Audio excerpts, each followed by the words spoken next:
We've interviewed over 300 people on the Boostly podcast, and there is a common theme throughout all of the hosts that we have talked to. And we've narrowed it down to 7 key things that they wish that they had known before they got into the world of short-term rentals. The first thing is probably an obvious one, but it's one that we have to state, is that the booking sites do not care about you. And when we say booking sites, I'm talking about Booking.com, Expedia, Airbnb. At the end of the day, these companies' priorities lie with their shareholders and their guests. And it's as simple as that. You are part of their inventory that will then provide guests with a place to stay. You've all probably had an incident where you've had to deal with Airbnb support or Vrbo support or Booking.com support. And one thing is clear, that when you go into that process, when you submit the complaint or whatever you're going to do to chat to them about it, is that you know that you are fighting an uphill battle here. It's not nice to hear that. It's not the best, obviously, but you've got to remember that the most important thing that you have to do before you go and speak to their support about any issues is you've got to have everything well documented. If it is a guest complaint that you're having to work out, make sure you've got good documentation. The way that so many people fall down here is that they go into it that they haven't got prepared. And at moments like this, it's really important to remember your 6 Ps. So perfect planning prevents piss poor performance. And if you want to save yourself from hours of going backwards and forwards with these channels and their support, just make sure that you get everything well documented, present it well, use tools like ChatGPT to help tidy up your grammar, and you'll more likely have an outcome that is favorable to you.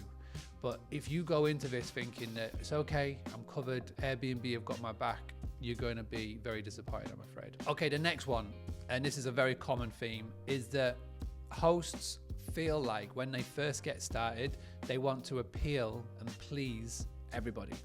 Remember this, if you try and appeal to everybody, you're going to appeal to nobody. One of the best things that you can do, and we have talked about this on other videos on this channel, is to figure out who your ideal guest is. And for those that are watching this that may have a few properties now under their belt, is that there's different properties that are going to have different avatars, different ideal guests. So what I want for you to do is to look at the properties that you have and figure out, okay, so in this property, who is the ideal guest? Who is it made for? Because when you can figure out who your property is for, who your business is best catered to serving, everything just becomes easier. Your messaging becomes easier. The guests that walk through the door will be ones that you want to be working with. Your marketing, your website, your listings, everything is geared up to speak to that person. And again, the biggest mistake that I see so many people make, the people that we've chatted to on the podcast and everybody that we've helped who's come through the doors at Boostly, is when you can figure out exactly who your audience is, your ideal guest to walk through the door, everything becomes easy. Number 3, and this piggybacks off the last tip that I just gave you, is as you grow, or as you get going in this business, and let's just say you started off quite well, and you've got one property that is got good occupancy, you're turning over a good profit, guests are going well, and it may seem to the outside in that you're performing really well. What will happen is opportunities will start falling on your lap, so much more than when you were just getting going and nobody really knew who you were. And the problem with opportunities is that you feel like you've got to say yes to everything. And again, this is a real common theme with the guests that we've interviewed on the Boostly podcast series, is that sometimes by saying no, it opens up a better yes. And the opposite of that is that as you're getting going and somebody will come to you and they'll say, hey, my friend has got a property that is in your area that needs looking after, would you like to take it on? And taking it on is normally a management model, co-hosting model, where you will look after the property for them, and then for every booking that comes in, you take a slice of that profit. The problem with that is that so many people, as they get going, they say yes to everything. And before you know it, and before our hosts know it, who we've interviewed, they've gone from having one property to having 10 properties, just because of word of mouth and you just saying yes to everything. And on paper, it may look successful. You can say to somebody, I've got 10 properties, all of this revenue is coming in, etc., etc. But deep down, if you look at it, you've scaled your business by saying yes to everything. You will take on properties that you should have said no to. And again, go in line with what we said in number 2, is that if you can build a specific brand around a certain niche, you will bury yourself so far in it, it's room for nobody else. And niches could be that you are pet friendly, right? It could just be that in a specific area, you've got properties that are catered for 1 or 2 beds. It could be that you specifically are set up for a certain niche, whether it could be bird watching or car groups. You know, it's bizarre the amount of niches that I see in this world of short-term rentals. But the biggest error I see people make is that they just say yes to everything. So instead of having a clear brand, a clear vision, a clear message, they've got 10 properties that cater for so many different avatars that their overall business brand is too messy to be able to understand. And with that, guests don't know if his property is going to be right for them. Okay, so the next one, number 4, and again, this is a hard one for a lot of you to hear this, but guests don't care about you. At the end of the day, the guests, the people that are paying you money, do not care about where you got your furniture from. They don't care about how much time and effort you have crafted into creating this stay for them. All they care about is them, which is fair if you think about it. If you were booking a property and if you were booking a vacation, you're not going to care about the owner and where they source their stuff from and all of these things. They just care about themselves, and they want to make sure that their stay that they're going to have, whether it is with friends or family or a business trip, is going to suit their needs. And I feel like from interviewing people and from chatting to people and just speaking about this, the problem that we do as business owners, and especially in hospitality, is that we pour a lot of time, effort, our hearts go into doing up these properties. And if there is, for example, an issue, or if a guest complains about a specific thing, our instant reaction is to take it to heart. But when it comes to reviews, when it comes to feedback, the advice that I give to so many people is that if 1 out of 10 complaints is about one specific issue, let's just say the hot water didn't work, or there was a train that drove past really loudly, right? You can ignore that as just 1 out of 10. You can ignore that as just random, that person having a bad day at that time.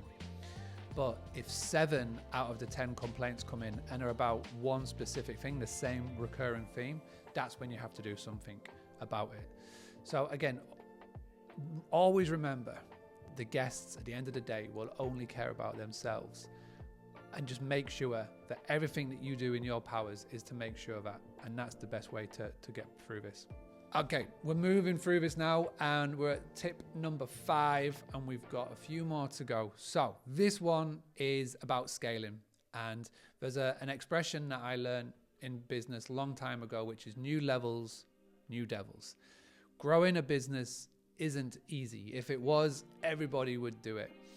And as you grow and as you scale, you are going to have new problems, you're going to have new issues on what could be a daily basis within your business. My advice here, and again, this is the one that we've seen so many people say on the podcast, is embrace it. At the end of the day, new problems within your business as you grow in your scale are good problems to have. The opposite is more scary to me, where life is easy, you're staying in your comfort zone and you're not pushing yourself to the next level, because that means you will never grow, you will just stagnate. So embrace the chaos, embrace the expansion, and just remember, business and growing a business isn't simple. One thing that I would recommend that you do as you are growing and scaling is make sure that you have got really clear SOPs in place. Make sure that you document everything about your business, because as you do grow and as you do bring in people to help, because remember, you can't do it all, you've got to make sure that you've got it really crystal clear documented on how you do each task, because you've got to be able to take a stranger into your business who can be plugged into what you do, and they need to be able to understand your ways. Number 6, and we're really cracking on now. We've got 2 more to go, and this one I think is very prevalent. As you grow your business, you are obviously going to see more revenue come in. And one thing that I was always chasing was that these revenue goals. But as I got more savvy in business, as I came to learn more about business, is that revenue is just a vanity metric. What you really want to be looking for is profit. So the old age saying is revenue is vanity, profit is sanity, and cash flow is king. So as you are growing, getting these revenue goals are fantastic, but you've got to make sure that the incoming is a lot more than what the outgoing is. Look for those profit, look for that scalability while being profitable, and then obviously making sure that your cash flow, whether it is 1 month out, 2 months out, 3 months out, is king. Just to give you an example, most businesses out there only have a 3-month cash flow, whereas if everything, say like the bottom falls out, income dries out, they've only got a 3-month runway until they run out of cash. So don't be too hard of yourself as you're trying to get going. The advice that I've always been given, and you try and strive to as much as possible, is to give yourself 6 months. I mean, ideally, you will not have 6 months where no income comes through at all, but give yourself that 6-month runway just for whatever happens. I feel like in the hospitality industry, we've survived lockdowns and COVIDs, which, if we can survive where the whole world shuts down and travel stops, I feel like we can survive anything at this point. But just making sure that revenue goals obviously have to be there. Remember, that is a vanity metric. The true metric that you want to be tracking is profit and cash flow. So again, don't fall to that comparison trap when you see people on Instagram talking about all these big bookings, because those are just numbers at the end of the day. What you need to be focusing on is your own financial cleanliness, making sure, yes, the revenue is coming in, but making sure that the profit is key as well. And the final tip, we've made it. And if you have got this far, please make sure that you hit that like button on this video. Make sure you subscribe and also turn on the notifications, because we've got many more videos like this coming up. But the final tip on here is do not suffer the comparison game. So many people that I talk to, whether it's on the podcast, come through Boostly, taking part in the challenges that we do, they always suffer that comparison game. So for example, they can look over their shoulder and they can see other people achieving all of these things, or judging by the Instagram game or the TikTok game, and they can suffer comparisonitis, where they go, oh, well, I should be doing that. You just play your own game. The only person that you're in competition with is yourself. And as long as you can look back on yourself and on your business a year ago and be almost embarrassed at the person that you were or the business that you were a year ago, then that's fine. Do not look anywhere else outside of that sphere. Do not try and look at somebody in the same city as you, same town as you, same mastermind group as you, and always be comparing yourself to them, because you will just do your head in with that game. So my bit of advice to leave you with is do not play that comparison game. All right, we've made it. If you've enjoyed this video, make sure you tap here, because YouTube thinks this is the next one that you should be watching.